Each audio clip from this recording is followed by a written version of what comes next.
Itadakimasu.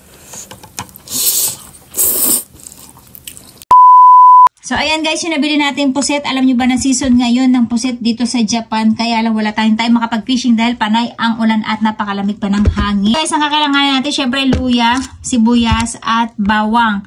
Ito yung papatanggal natin ng lance. Ito yung gagawin natin guys, yung paggawa ng spaghetti sumi or yung black spaghetti nila dito na gawa sa puset. So, ang gagawin muna natin, syempre hiwain muna natin yung ating sibuyas at luya. Dito sa ating luya guys, ang gagawin natin, hindi natin siya pipinuhin kundi ay gigilingin natin siya gamit itong ating kadkadan. Ayan.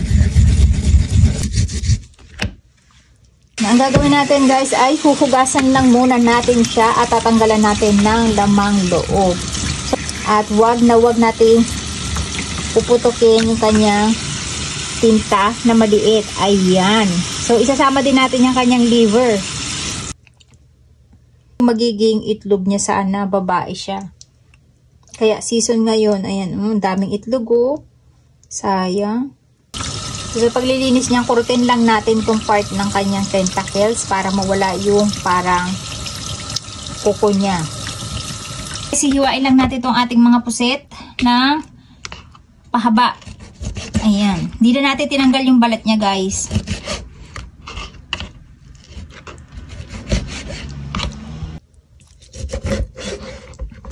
Ito actually guys yung pinakantinta niya. Nakakailanganin natin sa ingredients. Ayan.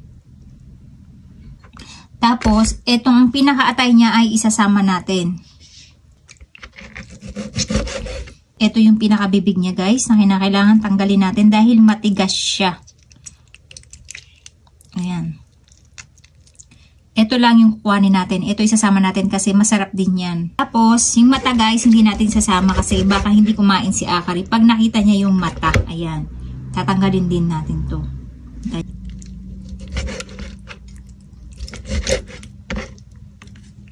Tapos guys, ito yung kanyang tinta. So, ang gagawin natin dyan ay pipisilin lang natin siya sa tubig. Sa tubig. Para lumabas yung kanyang tinta. At alam nyo ba yung tinta niya guys, may lasa. May lasa din siya. So ayan, ang gagawin lang natin ay dudurugin lang natin siya sa tubig hanggang sa malusaw siya. Ayan, dumumi yung kuko ko. Kaya gumamit tayo ng kutsara. At dahil kulang yung tinta natin guys, dito gagamit tayo ng ating mga, ayan, mas marami kayong puset, mas marami kayong tintang makukuha. Pero since wala tayong makuhang tinta, ito lang yung nakuha natin.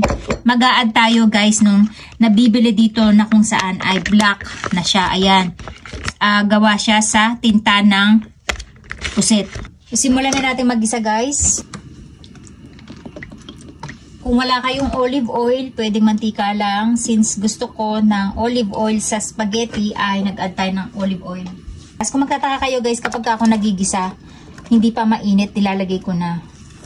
Ayan, wala namang kaso yun. Kaya lang, ayoko kasi nasusunog agad yung sibuyas. Kaya gusto ko unting-unting lumalasa yung sibuyas sa ating mantika. Na rin tayo ng bawang, kasi yung bawang natin ay paste. Hindi pwedeng mainit na mainit yung ating mantika. Sila ay madaling masusunog. At make it sure guys, kapag gagamit kayo ng spatula ay yung hindi magmamantsa dahil black spaghetti siya o gawa sa tinta ng puset ay madali siyang mangingitim. At hindi mawawala yung ating shantan. Ayan, para magkalasa yung ating sibuyas. Para magkaroon siya ng konting alat. Maglagay na rin tayo ng pepper. Alam niyo kung bakit hindi ko pa sinasahog yung ating puset kasi madali silang malalamog. Saka na natin ihuhulog tong ating puset. Katas ng luya. Itong luya na to guys kasi medyo mapait kapag sinama natin tong kanyang pinaka-fiber.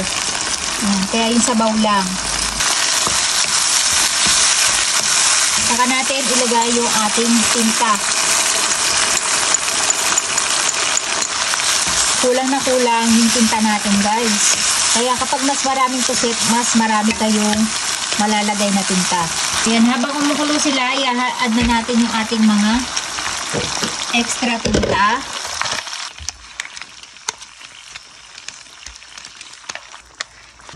Ito ay optional lang guys kung gusto nyo mag-add pa ng another tinta na nabibili o yung puset nyo na lang ang dagdagan nyo. Ayan. Kasi gusto ko talaga yung itim na itim. Dahil alam nyo ba na napakasarap din nung lasa nung tinta niya. Hindi natin alam may lasa pala yung tinta. Pinutunaw ko lang yung honey guys. Tapos mag-a-add lang tayo guys ng salt. Kasi medyo matabang siya. Pag nilagay natin siya sa noodles ay tatabang siya. Sarap guys. Mag-a-add lang tayo guys ng sukang may sili. Para makumpleto natin yung pagkawala ng kanyang lansa. Actually, pwede kayong gumamit ng plain suka lang.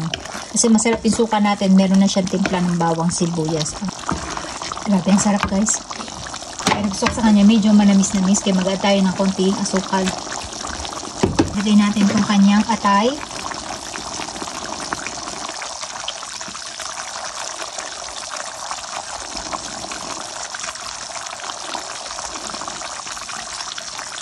Kulo lang tayo guys ng tubig. And then maglalagay tayo ng mantika, ng asin. Natin yung ating noodles. Ang kahalagahan guys na mantika kaya tayo naglalagay para hindi magdidikit-dikit yung ating noodles. Ayan, yan yung magpapahiwalay sa kanila.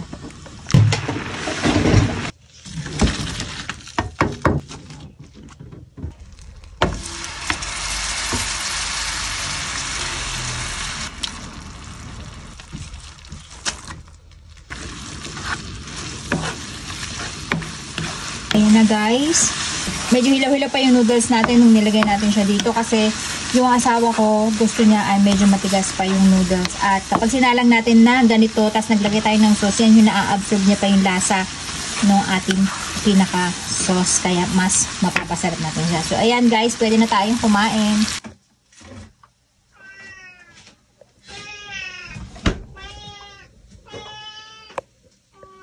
Ayan na guys yung ating spaghetti at gagamitan natin siya ng chili flakes kung saan ay gusto ko ay medyo maanghang.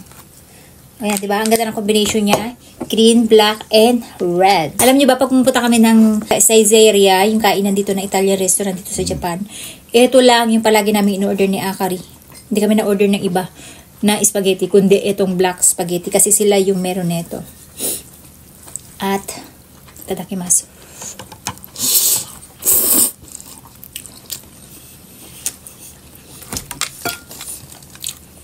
Grabe, ang sarap guys.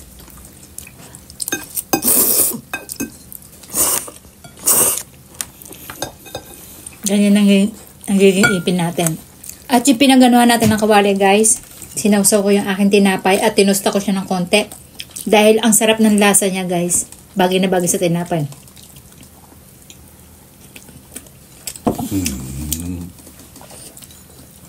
Ang sarap. Guys, na mas masarap pa siya sa Saizeriya. Magugustuhan to ni Akar.